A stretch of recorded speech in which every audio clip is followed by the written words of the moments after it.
അറിവു നിജസ്ഥിതി ഇങ്ങറിഞ്ഞിടാനായി ധരമുതലായ വിഭൂതിയായി താനേ മറിയും അവസ്ഥയിലേറി മാറി വട്ടം തിരിയും അലാത സമം തിരിഞ്ഞിടുന്നു. നമുക്കൊരു സംശയം ന്യായമായിട്ടും തോന്നാം. എന്താണ് സംശയം? ഇപ്പൊ ഗുരു പറയുന്നു, ഈ കാണുന്നതൊക്കെ, അത് വളരെ ലളിതമായിട്ട് പറഞ്ഞാൽ, നിങ്ങൾ ഈ കാണുന്നത്, പ്രപഞ്ചത്തെ കാണുന്നത് വാസ്തവത്തിൽ ഈ കാണുന്നത് അല്ല യഥാർത്ഥത്തിൽ ഉള്ളതിനെയല്ല നമ്മൾ കാണുന്നത്. എന്തിനെയാണ് നമ്മൾ കാണേണ്ടത്? കാണേണ്ടതിനെ കാണണം. ഈ കാണേണ്ടതിനെ കാണേണ്ട രീതിയിൽ കാണാത്തവരാണ് ധൃതരാഷ്ട്രൻ എന്ന് പറഞ്ഞിട്ടുണ്ടല്ലോ അല്ലേ, അജ്ഞാനി. അപ്പോൾ ഒരാളുടെ ചോദ്യമാണ്, എന്താ ഇപ്പം നിങ്ങൾ ഈ പറയണത്? ഈ കാണുന്ന ഭൂമി, ആകാശം, വായു, അഗ്നി, ജലം, ഈ വൈവിധ്യങ്ങളില്ല എന്നാണോ പറയുന്നത്?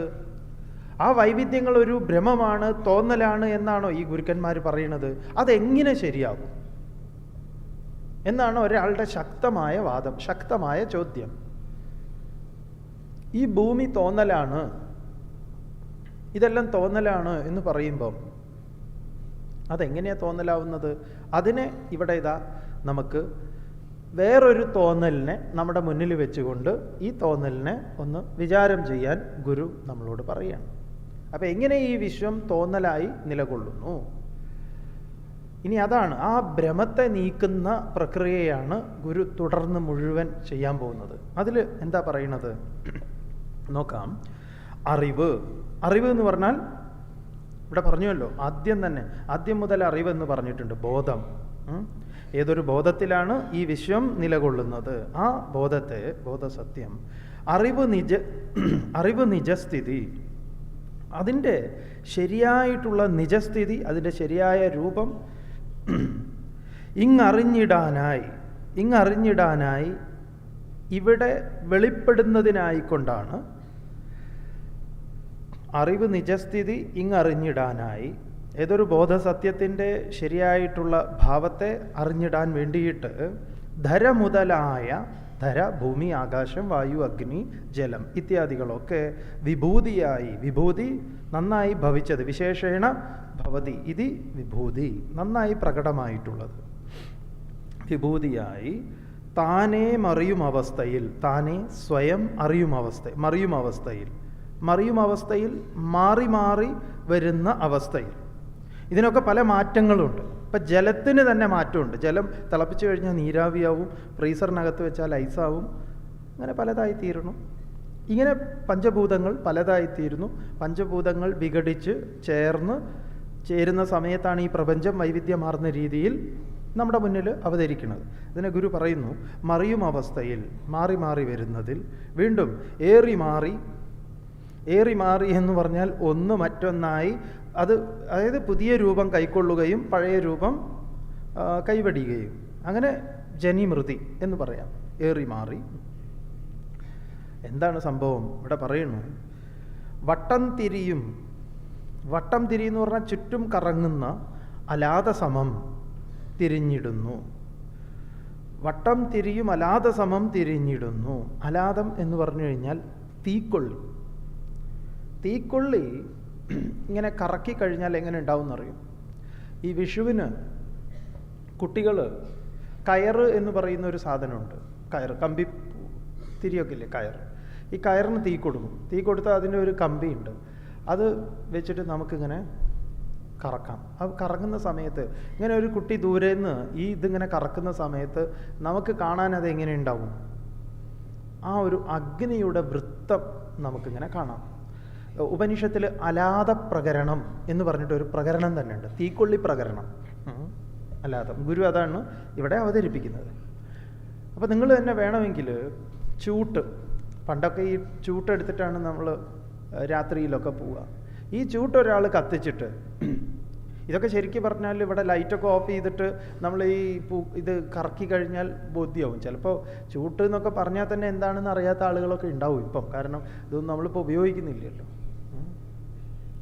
അപ്പം രാത്രിയിൽ ചൂട്ട് കത്തിച്ച് ചുറ്റും കറക്കി കഴിഞ്ഞാൽ ഈ കറക്കത്തിൽ നാം കാണുന്നത് അഗ്നിയുടെ വൃത്തമാണ്.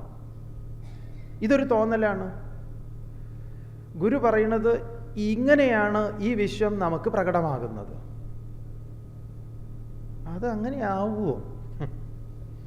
കാരണം നമ്മളിങ്ങനെ ട്യൂൺ ചെയ്യപ്പെട്ടു. അതുകൊണ്ടാണ് വിവേകാനന്ദ സ്വാമികൾ ഈ ആശയത്തെ ഇങ്ങനെ അവതരിപ്പിക്കുന്ന സമയത്ത് ഒരു കുട്ടി എഴുന്നേറ്റ് നിന്നിട്ട് സ്വാമിജിയോട് പറഞ്ഞത്, കാനഡയിൽ വെച്ചിട്ട്, mister Swami, you are hypnotizing me എന്ന്. സ്വാമിജി പറഞ്ഞു, yes my dear child, you are already hypnotized, my job is dehypnotizing. കാരണം നമ്മൾ വ്യാമോഹിതരാണ്, നാം ഭ്രമിക്കപ്പെട്ടവരാണ്. ഇനി ആ ഭ്രമത്തിൽ നിന്ന്, ആ ശരിയായ വ്യാമോഹത്തിൽ നിന്ന് നമ്മളെ മാറ്റുകയാണ് ഗുരുക്കന്മാരുടെ ജോലി. അപ്പം നമ്മൾ വിചാരിക്കും ഇവർ നമ്മളെ വ്യാമോഹത്തിൽ പെടുത്തുകയാണ്. അങ്ങനെയല്ല. ഇതെല്ലാം തന്നെ ഭൂമി എത്രയോ വേഗതയിൽ കറങ്ങുന്നു. നമുക്ക് കറക്കം അനുഭവപ്പെടുന്നുണ്ടോ?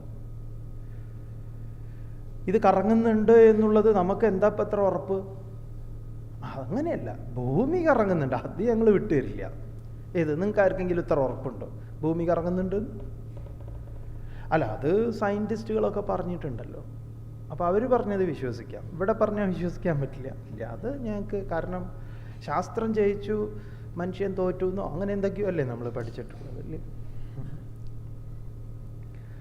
അപ്പം ശാസ്ത്രകാരൻ പറയുന്നു ഭൂമി കറങ്ങുന്നുണ്ട്. ആ ഭൂമിയുടെ കറക്കത്തിന്, ഭൂമി കറങ്ങുന്നില്ല സൂര്യനാണ് കറങ്ങുന്നതെന്ന് കരുതി മരിച്ചുപോയ എത്രയോ ആൾക്കാരുണ്ട്. ഭൂമി കറങ്ങണമെന്ന് പറഞ്ഞപ്പോൾ ജയിലിലാക്കിയിട്ടുള്ളൊരു ഒരു ഒരു ഒരു ചരിത്രം മാനവ ചരിത്രത്തിൻ്റെ ഏടുകളിൽ നമുക്ക് കാണാം. ഒരു സത്യം അദ്ദേഹം പറയുന്നുണ്ടല്ലോ, സത്യം ഞാൻ വേണമെങ്കിൽ നിങ്ങൾക്ക് വേണ്ടി ഞാൻ പറയാം, പക്ഷേ ഞാൻ ഭൂമി കറങ്ങുന്നില്ല എന്ന് പറഞ്ഞുകൊണ്ട് ഭൂമി കറങ്ങാതിരിക്കുമോ? അങ്ങനെയില്ല. ഇപ്പോൾ ഭൂമി കറങ്ങുന്നു, ഭൂമിയുടെ കറക്കം നമുക്ക് അനുഭവപ്പെടുന്നുണ്ടോ? ഇല്ല. ഇനി നമ്മളൊരു വിമാനത്തിൽ യാത്ര ചെയ്യുന്നു എന്നിരിക്കട്ടെ, ആയിരക്കണക്കിന് കിലോമീറ്റർ വേഗതയിലാണ് വിമാനം പോകുന്നത്, വളരെ ദീർഘദൂര വിമാനത്തിൽ. അങ്ങനെ പോകുന്ന സമയത്ത് നമുക്കവർ കുറേ കഴിഞ്ഞാൽ ഭക്ഷണമൊക്കെ കൊണ്ടുതരും, കഴിക്കാനൊക്കെ ഉള്ള ചായ കൊണ്ടുവന്ന് തരും, കാപ്പി തരും, അല്ലെങ്കിൽ വെള്ളമൊക്കെ തരും നമ്മുടെ ടേബിളിൻ്റെ മുകളിൽ, ചെറിയ ടേബിളിൽ. ആ വെള്ളമൊന്നും ഇങ്ങനെ അനങ്ങില്ല. പക്ഷേ വിമാനം ആയിരക്കണക്കിന് കിലോമീറ്റർ വേഗത്തിൽ പോയിക്കൊണ്ടിരിക്കുക. നമുക്ക് വല്ല അനക്കമുണ്ടോ? വല്ലപ്പോഴും വല്ല മേഘത്തിൻ്റെ ഈ എയർ പോക്കറ്റിലൊക്കെ വീഴുമ്പോൾ ചെറിയൊരു കുലുക്കമൊക്കെ ഉണ്ടാവും. അതല്ലാതെ അതിവേഗത്തിൽ നമുക്കിത് പോകുന്നതായിട്ട് അനുഭവപ്പെടുന്നുണ്ടോ? നമ്മൾ ആരെങ്കിലും ബഹളം കൂട്ടാറുണ്ടോ? നിങ്ങളെന്താ ഇത് ഈ ആകാശത്തിൽ കൊണ്ട് നിർത്തിയിട്ടൊരു മനുഷ്യനെ വെറുതെ ഞങ്ങൾക്കിത് വേഗത്തിൽ പോകേണ്ടവരാണ് എന്ന് പറയാറുണ്ടോ? കാരണം നോക്കിക്കഴിഞ്ഞാൽ ഇത് പോകുന്നതായിട്ട് നമുക്ക് അനുഭവപ്പെടില്ലല്ലോ. എന്താണ് നമ്മുടെ അനുഭവം? ഇതങ്ങനെ ആകാശത്തിൽ നിർത്തിയിട്ടിരിക്കണം, മേഘങ്ങളൊക്കെ എങ്ങനെയുണ്ട്, ചെറിയ എന്തോ ഒരു മാറ്റം പോലെയൊക്കെ ഉണ്ട്. നമ്മൾ കുറച്ച് കഴിയുമ്പോഴേക്കും എത്തുന്നു. ഉറങ്ങിക്കഴിയുമ്പോഴോ? ഉണർന്നിരിക്കുമ്പം തന്നെ ഈ വേഗത. എന്നാൽ പുറത്തുനിന്ന് ഒരാൾ വിമാനത്തെ നോക്കുകയാണെങ്കിലോ, ബും, അതിൻ്റെ അടുത്തുനിന്ന് നോക്കിയാൽ കാണില്ല. പിന്നെ അതിനെ നമ്മൾ ഈ ആകാശത്ത് കാണുന്നത് ഈ എന്താ, മറ്റ് തടസ്സങ്ങളൊന്നും ഇല്ലാത്തത് കൊണ്ടാണ് ഉയരത്തിൽ നമുക്കതിനെ എളുപ്പം കാണാൻ സാധിക്കുന്നത്. റോഡിലൂടെ ആയിരുന്നു അത് പോകുന്നതെങ്കിൽ കാണില്ലല്ലോ. അപ്പം നമ്മൾ എന്തുകൊണ്ടാണ് ഇങ്ങനെ ഇതിനെ മനസ്സിലാക്കുന്നത്? ഇനി ഇതൊക്കെ മനസ്സിലായിട്ടില്ലെങ്കിൽ വിട്ടേക്കൂ. വളരെ ലളിതമായിട്ടൊരു ഉദാഹരണം പറയാം.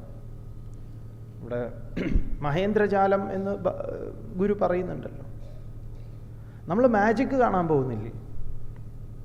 പല വിധത്തിലുള്ള മാജിക് ഷോ. ആളുകളുടെ ശരീരത്തിനകത്ത് വലിയ ശൂലമൊക്കെ കയറ്റുന്ന മാജിക് ഉണ്ട്. അല്ലെങ്കിൽ രാജധാനി എക്സ്പ്രസ് ഒക്കെ കടന്നു പോകുമ്പോഴേ അതിൽ ചങ്ങലക്കിട്ട് പൂട്ടുന്നുണ്ട്, മൊത്തം ചങ്ങലയിട്ടിട്ട് റെയിൽ പാളത്തിൽ. ആളെ മജീഷ്യൻ റെയിൽ പാളത്തിൽ കിടക്കും. കലക്ടറൊക്കെ വന്നിട്ടാണ് പൂട്ടുന്നത്. എന്ത് ഗ്യാരണ്ടിയിലാണ് കലക്ടർ പൂട്ടുന്നത്? ഇയാളുടെ ശരീരത്തിലൂടെ ട്രെയിൻ പോവും എന്നുള്ള ഗ്യാരണ്ടിയിലാണോ? അല്ല, കലക്ടർക്ക് അറിയാം ഇങ്ങോരിത് രക്ഷപ്പെടും. ഇതിലെന്തോ ഒരു തട്ടിപ്പല്ല, അതിൽ അദ്ദേഹത്തിൻ്റെ ഒരു കലയുണ്ട്. തട്ടിപ്പ് എന്നല്ല, അതിലൊരു കലയുണ്ട്, ആർട്ടുണ്ട്. ട്രെയിൻ വരും പോവും, പക്ഷേ വിദ്വാൻ പുറത്ത് വരുന്ന അറിയാം. ആ ഉറപ്പിലാണ് ഇവരൊക്കെ അത് പൂട്ടിയിടുന്നു. റെയിൽ പാളത്തിൽ ട്രെയിൻ വരുന്നു, ഗുടുഗുടുഗുടുക്കും പറഞ്ഞ് ട്രെയിൻ പോകണു, ആള് രക്ഷപ്പെടണം. അപ്പോൾ ഇതൊക്കെ കാണാൻ നിൽക്കുന്ന നമ്മളെങ്ങനെയാണ് നിൽക്കുന്നത്? ട്രെയിൻ വരും, ഇയാൾ എങ്ങനെ രക്ഷപ്പെടണമെന്ന് കാണണം, ഇല്ലേ? ഇനി അതല്ല, ഒരു ആൾ വണ്ടിക്ക് തല വയ്ക്കുന്നത് കാണാൻ നമ്മളിങ്ങനെ പോവോ? ആരെങ്കിലും പറയാം ഞാൻ വണ്ടിക്ക് തല വയ്ക്കാൻ പോവാം, നിങ്ങൾ വരണം എന്ന് പറഞ്ഞാൽ നമ്മൾ പോവില്ല. കാരണം ഇത് പോലീസ് കേസായി കൂട്ടായി, അതിനൊന്നും നമ്മൾ നിൽക്കില്ല എന്ന് പറയാം. അപ്പോൾ അയഥാർത്ഥ്യത്തെ യാഥാർത്ഥ്യ രൂപത്തിൽ അവതരിപ്പിക്കുന്നത് നമ്മളെ സംബന്ധിച്ചൊരു ഒരു എൻ്റർടൈൻമെൻ്റാണ്, അല്ലേ? ഒരു നേരം പോക്കാണ്. ആചാര്യന്മാർ പറയുന്നത് ഈ അറിവ് ഉൾക്കൊണ്ടാൽ ഒരു മാജിക് ഷോ കാണുന്നത് പോലെയാണ് പിന്നെ നിങ്ങളുടെ എല്ലാ ഇടപാടും, ഭാര്യാഭർത്തൃബന്ധം, ഈ ലോകത്തിലെ ബന്ധം എല്ലാം തന്നെ ഒരു രസമാണെന്ന് പറയാം. അതിനെ ഉൾക്കൊള്ളേണ്ടത് ഇതാണ്, ഇത്രയേ വേണ്ടൂ. മറ്റേത് നമുക്ക് സാധിക്കുന്നുണ്ടല്ലോ. മാജിക്ക് കാണാൻ പോകുന്നതിന് മുമ്പായിട്ട് നമ്മൾ നമ്മുടെ ബുദ്ധിയിൽ ഉറപ്പിച്ച് വെച്ചിട്ടുണ്ട് ഇവിടെ കാണിക്കുന്നതെല്ലാം അയഥാർത്ഥ്യമാണ്. യാഥാർത്ഥ്യം പോലെ നമുക്ക് തോന്നിപ്പിക്കുകയാണ് അവർ. തോന്നിപ്പിക്കുകയാണ്. ഒരാളുടെ പോക്കറ്റിൽ നിന്ന് ടവൽ എടുത്തിട്ട് പിന്നെ അയാൾ 2 കറക്കം കറക്കി ഇങ്ങനെ വിട്ടപ്പോൾ ഒരു പ്രാവ് പറന്നുപോയി. എന്താ ഇത്? അതെങ്ങനെ ടവൽ പ്രാവായി? ടവൽ എങ്ങനെ പ്രാവാൻ? അതൊക്കെ ഒരു മാജിക്. മാജിക് ടവൽ പ്രാവ് അദ്ദേഹത്തിൻ്റെ കയ്യിലില്ലായിരുന്നല്ലോ. നമ്മൾ കുത്തിയിരുന്ന് ആലോചിച്ച് ഇതൊരു അശാന്തി ഉണ്ടാക്കുന്ന ഒരു പ്രശ്നമാകുമ്പം നമുക്കതിന് സമാധാനം കിട്ടുന്നത് എങ്ങനെയാണ്? അത് നമുക്ക് അത്തരത്തിലൊരു തോന്നലുണ്ടാക്കിയതാണ്. അപ്പോൾ ഈ കാണുന്ന വിശ്വം എന്ന് പറഞ്ഞ് നാം വൈവിധ്യങ്ങളെ അനുഭവിക്കുകയും ഈ വൈവിധ്യങ്ങൾ നമ്മുടെ മുന്നിൽ പ്രകടമാകുകയും ചെയ്യുന്നത് ഇതൊരു തോന്നലാണ്. ഈ തോന്നലിനെ മാറ്റണമെങ്കിൽ ഇതിൻ്റെ ആധാരത്തെ അറിയണം. അതോടുകൂടി നമുക്കിത് വെളിപ്പെട്ട് കിട്ടും. അതാണ് ഗുരു ഇവിടെ പറയുന്നത്. ഈ മാറി മാറി വരുന്ന ജനിമൃതിയാകട്ടെ എല്ലാം തന്നെ എന്താണ്? ഈ വട്ടം തിരിയുന്ന അലാദം പോലെ, തീക്കൊള്ളി പോലെ എന്ന് അറിഞ്ഞിടണം. ഇനിയിപ്പോൾ ഒരാൾ ചോദിക്കുകയാണ്, എന്താണ് ഈ ലോകം? എന്തിനാണ് ഇതിനെ സൃഷ്ടിച്ചത്? ഈ കാണുന്നതൊക്കെ എന്താണ്? എങ്ങനെ ഈ ലോകത്ത് ജീവിക്കണം? ഗുരു അടുത്തത് പറയാൻ പോണത് അതാണ്. ഈ ലോകം എന്ന് പറയുന്നത് എന്താണ്? ഈ വൈവിധ്യങ്ങൾ എന്താണ്? ഇവിടെ നമ്മുടെ നിലപാട് എന്തായിരിക്കണം? ഒരാൾ ചോദിക്കുകയാണ്, ഈ ലോകത്ത് ജീവിക്കാൻ ഞാൻ ഏത് ഏത് മനോഭാവത്തോടു കൂടിയിട്ടാണ് ഈ ലോകത്ത് ജീവിക്കേണ്ടത്? അങ്ങനെയാണെങ്കിൽ ഗുരു നിർദ്ദേശിക്കുന്നു. നോക്കാം. അരനൊടിയാതി അരാളിയാർന്നിടും തേരുരുൾ അതിലേറി ഉരുണ്ടിടുന്നു ലോകം. അറിവിൽ അനാദിയതായി നടന്നിടും തൻ തിരുവിളയാടലിതെന്ന് അറിഞ്ഞിടേണം. തിരുവിളയാടലിതെന്നറിഞ്ഞിടേണം. വലിയ ആശ്വാസം നൽകുന്ന ഒരു ശ്ലോകമാണിത്. വലിയ ആശ്വാസം. എന്തെങ്കിലുമൊക്കെ കഷ്ടപ്പാടും ദുരിതങ്ങളും സന്തോഷങ്ങളും എന്തുണ്ടാവുമ്പോഴും രേഖപ്പെടുത്തി വെച്ചോളൂ, കാണാതെ ഒന്ന് ചൊല്ലിക്കോളൂ. വലിയൊരു ആശ്വാസമായിരിക്കും എന്ന് പറയാം. എന്താണ് പറയുന്നത്? അരനൊടി ആദിയരാളി ആർന്നിടും തേരുരുളതിലേറി. അരനൊടി എന്ന് പറഞ്ഞാൽ, നൊടി എന്ന് പറഞ്ഞാൽ ഒരു നിമിഷം, നിമിഷം. ആദിയരാളി എന്ന് പറഞ്ഞു കഴിഞ്ഞാൽ ആരക്കാലുകൾ ഈ ചക്രത്തിൻ്റെ ഈ വലിയ വണ്ടി ഉണ്ടല്ലോ കൊണ്ടുപോകുന്നത്, ആ വണ്ടിയുടെ ഓരോരോ ഈ കാലുകൾക്കാണ് ആരക്കാൽ എന്ന് പറയാം. അപ്പം അരനൊടി മുതലായിട്ടുള്ള ആരക്കാലുകൾ ആർന്നിടും അതിനെ യോജിപ്പിച്ചിട്ടുള്ള ഘടിപ്പിച്ചിട്ടുള്ള തേരുരുളതിലേറി. ആ തേരിൽ രഥചക്രത്തിൽ.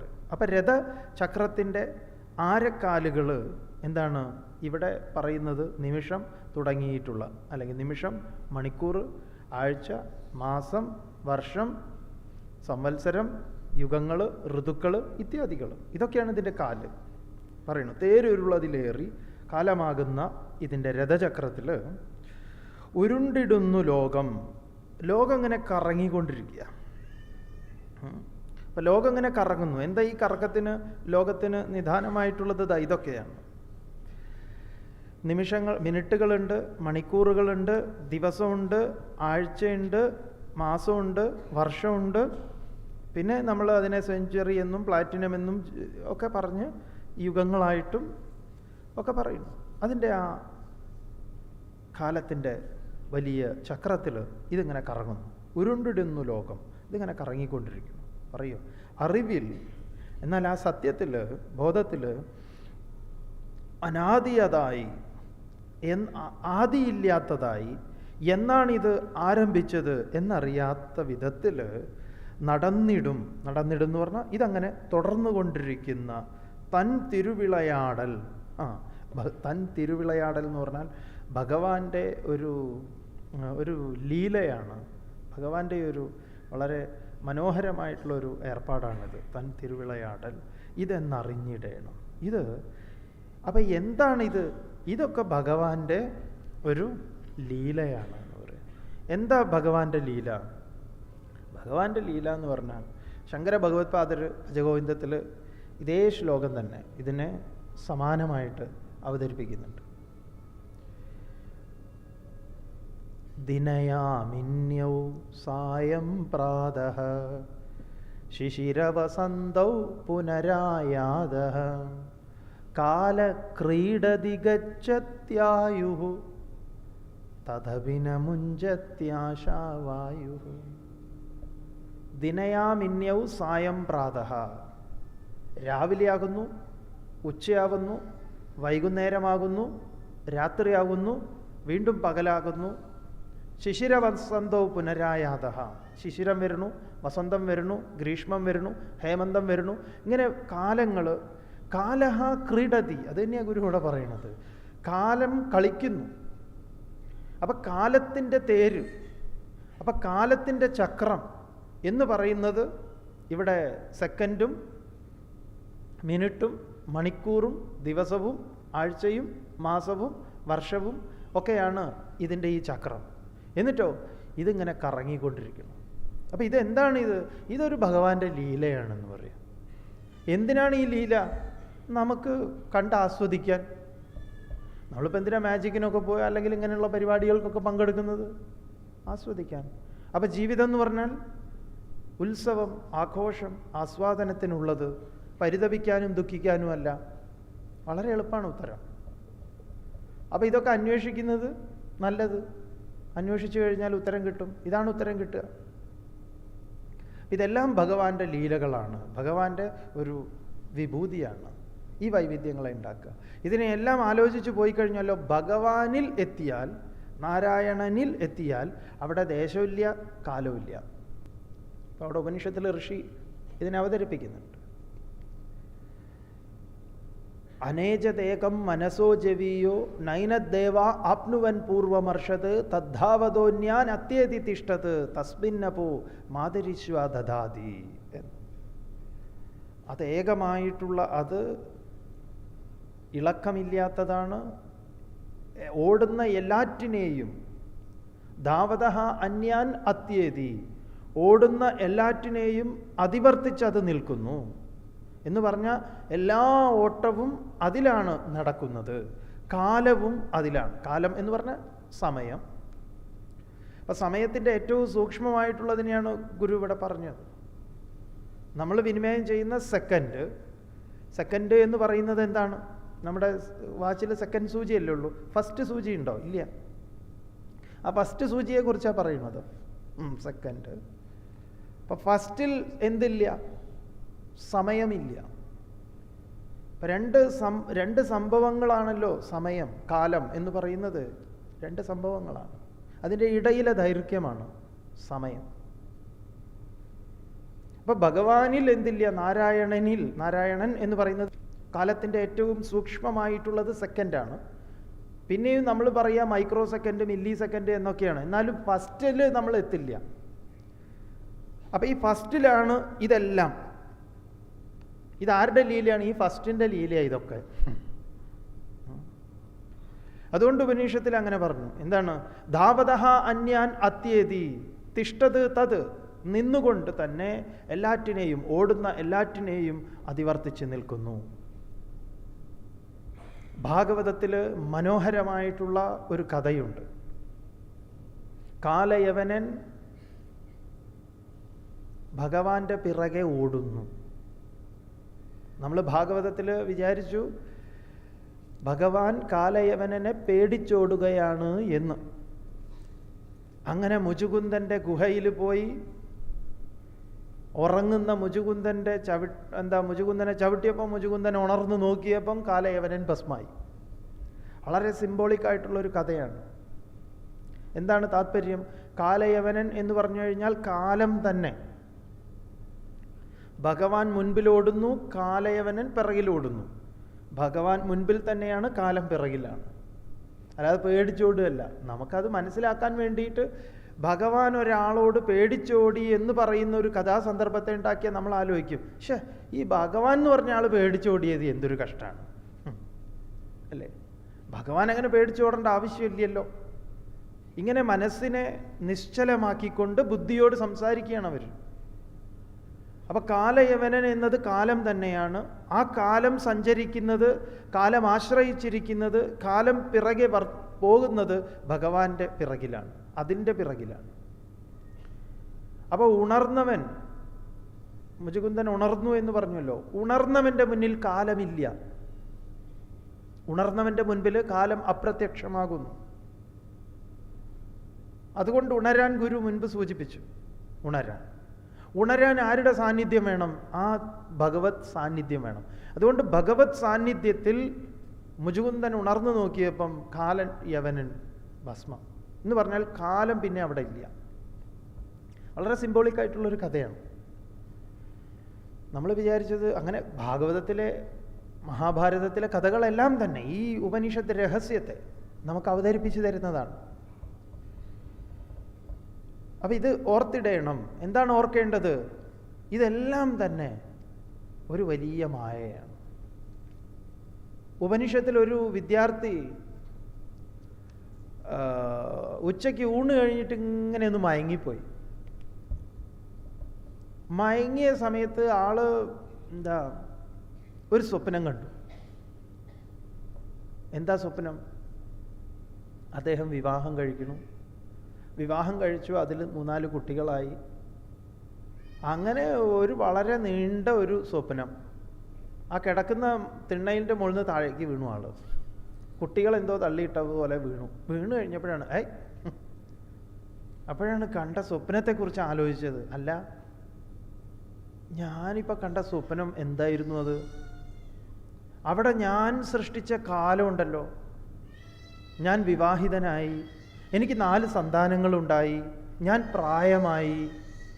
ഇതൊക്കെ ഒരു അരനൊടിയിൽ ഞാൻ ഇത്രയും കാലദൈർഘ്യമുണ്ടാക്കിയല്ലോ, ഇതനുഭവിച്ചുവല്ലോ. നോക്കൂ, ഈ സമയം എന്നത് നമ്മൾ നേരത്തെ ഗുരു പറഞ്ഞുവല്ലോ, പരയുടെ പാല് നുകർന്ന ഭാഗ്യവാന്മാർക്കൊരു 10,000 ആണ്ട് ഒരല്പനേരം.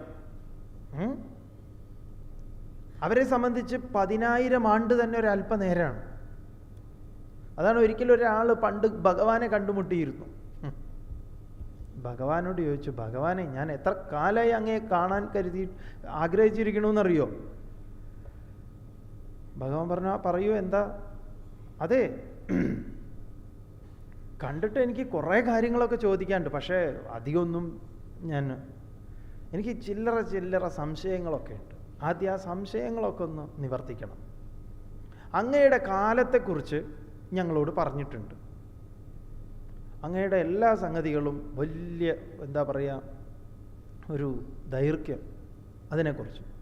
അതായത് ബ്രഹ്മാവിൻ്റെ ഒരു പകൽ എന്ന് പറയുന്നത് 1000 വർഷമാണ്, ഒരു രാത്രി എന്ന് പറയുന്നത് നമ്മുടെ 1000 വർഷമാണ്. അങ്ങനെയാണ്. ഇപ്പം ചിത്രശലഭത്തിൻ്റെ ഒരു ആയുസ് എന്ന് പറഞ്ഞാൽ ഒരു ദിവസമാണ്.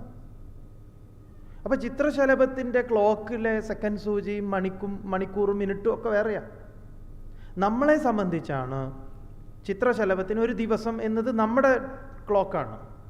ചിത്രശലഭത്തിൻ്റെ ക്ലോക്കിൽ അതിൻ്റെ 24 മണിക്കൂർ ചിലപ്പോൾ വലിയൊരു ദൈർഘ്യമുള്ളതായിരിക്കാം. ഇപ്പം നായയുടേത്, പൂച്ചയുടേത്, വൃക്ഷങ്ങളുടേത് നമ്മളേതിനേക്കാൾ ദൈർഘ്യമേറിയതുണ്ട്. നക്ഷത്രങ്ങളുടേത്, ഇങ്ങനെ പലതിൻ്റേതും. ചില വൃക്ഷങ്ങൾ, പ്രത്യേക വൃക്ഷങ്ങൾ, ആയിരക്കണക്കിന് വർഷങ്ങളായിട്ട് നിലകൊള്ളുന്ന വൃക്ഷങ്ങളുണ്ട്. അപ്പം നമ്മുടെ കാലഗണന പോലെയല്ല അവരുടേത്. അപ്പം കാലം ഇത് അത് ഓരോരുത്തർക്കും ഓരോന്നാണ്. അപ്പോൾ ഇതിനെക്കുറിച്ച് ഇദ്ദേഹത്തിന് കുറച്ചൊരു അറിവ് കിട്ടിയിട്ടുണ്ട്. അപ്പോൾ ഭഗവാനോട് ചോദിച്ചു ഇങ്ങനെ. അപ്പം ഭഗവാൻ പറഞ്ഞു, അതെ, നിങ്ങളുടെ 1000 കൊല്ലമാണ് എൻ്റെ ഒരു പകൽ എന്ന് പറയാം. ഭയങ്കരമാണ് ഭഗവാനെ. ഇങ്ങനെ ഭഗവാന്റെ ഓരോന്നും ചോദിച്ചിട്ട് പിന്നെ ഭഗവാനോട് ചോദിച്ചു, ഭഗവാനെ നിങ്ങളുടെ 1 രൂപയ്ക്ക് ഞങ്ങളുടെ നാട്ടിൽ എത്ര വാല്യൂ ഉണ്ടാവും? എൻ്റെ 1 രൂപ എന്ന് പറഞ്ഞാൽ നിങ്ങളുടെ 10 കോടി രൂപയാണെന്ന്. ഓ ഭഗവാന് 1 രൂപ തരും എനിക്ക്. ഭഗവാൻ പറഞ്ഞു, ഒരു 5 മിനിറ്റ് ഇവിടെ ഇരിക്കാൻ. ഭഗവാന്റെ 5 മിനിറ്റ് ഞാൻ തരാം, നീ എൻ്റെ 5 മിനിറ്റ് ഇവിടെ ഇരിക്കാൻ. എന്നിട്ട് ഭഗവാൻ 5 മിനിറ്റ് എന്ന് പറഞ്ഞു കഴിഞ്ഞാൽ 5000 കൊല്ലം കഴിഞ്ഞിട്ടേ വരുള്ളൂ ഭഗവാൻ പിന്നെ തിരിച്ച്. അങ്ങനെ നമ്മളും ഈ വിശ്വവുമായി സാമ്യപ്പെടാത്ത സമയത്ത്, നമ്മളും ഒരാളുമായിട്ട് ചേരാത്ത സമയത്ത് നമുക്ക് സമയം വല്ലാതെ നമ്മളിങ്ങനെ നോക്കും, വാച്ചിങ്ങനെ നോക്കും. എന്നാലെങ്കിലും അയാൾ നിർത്തുന്നില്ല എന്ന് പറയാം. അതുകൊണ്ടാണല്ലോ ചില പ്രഭാഷണങ്ങളൊക്കെ നടക്കുമ്പോൾ ചിലരിങ്ങനെ വാച്ച് നോക്കും. ഇടയ്ക്കിടയ്ക്ക് നമ്മളിങ്ങനെ നോക്കും, വാച്ച് നോക്കിയിട്ട് എന്താ നിങ്ങൾ നിർത്താത്തത്? എന്നിട്ടും നിർത്താത്ത പ്രഭാഷകന്റെ മുൻപിൽ ആളുകൾ കലണ്ടർ കാണിച്ചു എന്ന്, അതാ ഡേറ്റ് മാറാൻ പോകണമെന്ന്. അതെ,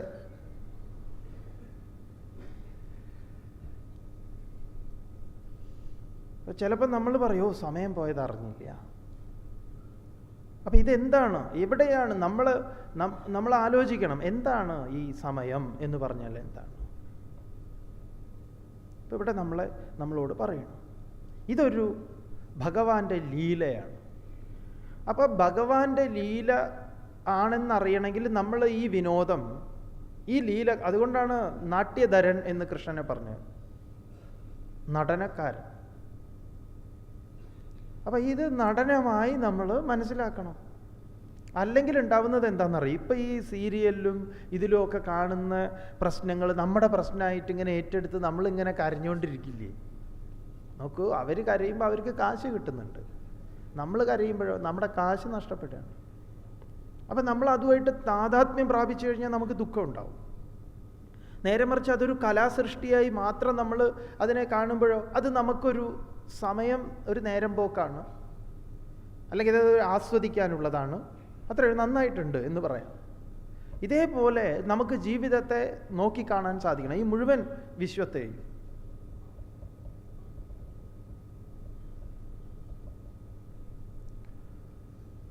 വിശ്വം ദർപ്പണ ദൃശ്യമാന നഗരീ തുല്യം നിജാന്തർഗതം പശ്യന്നാത്മനി മായയാ ബഹിരിവോദ്ഭൂതം യഥാ നിദ്രയാ. വിശ്വം ദർപ്പണ ദൃശ്യമാന നഗരി. വിശ്വം, ഈ പ്രപഞ്ചം തന്നെ ദർപ്പണ ദൃശ്യമാന നഗരി, ഒരു കണ്ണാടിയിൽ കാണുന്ന കട പോലെയാ, പട്ടണം പോലെയാ. ഈ കടകളുടെ അടുത്ത് കണ്ണാടി ഉണ്ടെങ്കിൽ സിറ്റിയിലൂടെ പോകുന്ന വാഹനങ്ങളൊക്കെ ഇങ്ങനെ പോകുന്നത് കണ്ണാടിയിൽ കാണും, ബാർബർ ഷോപ്പിലൊക്കെ കാണാം. അത് നമ്മുടെ ഉള്ളില് നാം ആകുന്ന കണ്ണാടിയിൽ പ്രതിബിംബിക്കുന്ന. ഗുരുദേവൻ കണ്ണാടി പ്രതിഷ്ഠ നടത്തിയത് ഇതുകൊണ്ടാണ്. ഈ വിശ്വത്തെ തന്നെ തൻ്റെ ഉള്ളിലാക്കുന്ന ഒരു ഏർപ്പാട്. ആലോചിച്ചു കഴിഞ്ഞാൽ അവിടേക്കാണ് ഇനി നമ്മളെ കൊണ്ടുപോകുന്നത്. അപ്പം ആർക്കെങ്കിലും എന്തിന് ഈ ലോകം, എന്താണ് ഈ ലോകം, എന്തിനു സൃഷ്ടിച്ചു, എന്താണെന്നറിയില്ല, എനിക്ക് മാത്രം ഇങ്ങനെ ഒരു കഷ്ടകാലം, ഇതൊക്കെയാണ് നമ്മൾ പറയണത്. എൻ്റെ കാര്യം അറിയില്ല സ്വാമി, എന്നെപ്പോലെ ഒരു ഭാഗ്യദോഷി, എന്നെപ്പോലെ ഒരു നിർഭാഗ്യവാൻ, നിർഭാഗ്യവതി ഭൂമിയിൽ വേറെ ആരും ഉണ്ടാവുമെന്ന് തോന്നുന്നില്ല. ഒരമ്മയ്ക്ക് ഇങ്ങനെയൊരു ഗതി ഉണ്ടാവുമെന്ന് തോന്നുന്നില്ല, ഒരച്ഛനും ഇങ്ങനെയൊരു ഗതി ഉണ്ടാവും തോന്നുന്നില്ല, ഒരു മകനും ഒരു മകൾക്കും ഇങ്ങനെയൊരു ഗതി ഉണ്ടാവും എന്ന് തോന്നുന്നില്ല എന്ന് തന്നെയാണ് ഏറെക്കുറെ എല്ലാവരും പറയണത്. എല്ലാവരും അല്ല, നിങ്ങൾക്ക് എൻ്റെ കാര്യം അറിയാഞ്ഞിട്ടാ. സ്വാമി എൻ്റെ കഥ കേട്ട് കഴിഞ്ഞാൽ പിന്നെ സ്വാമി ഇങ്ങനെ കേട്ടിട്ടുണ്ടാവില്ല. സ്വാമിയുടെ കഥ കേട്ടാലോ.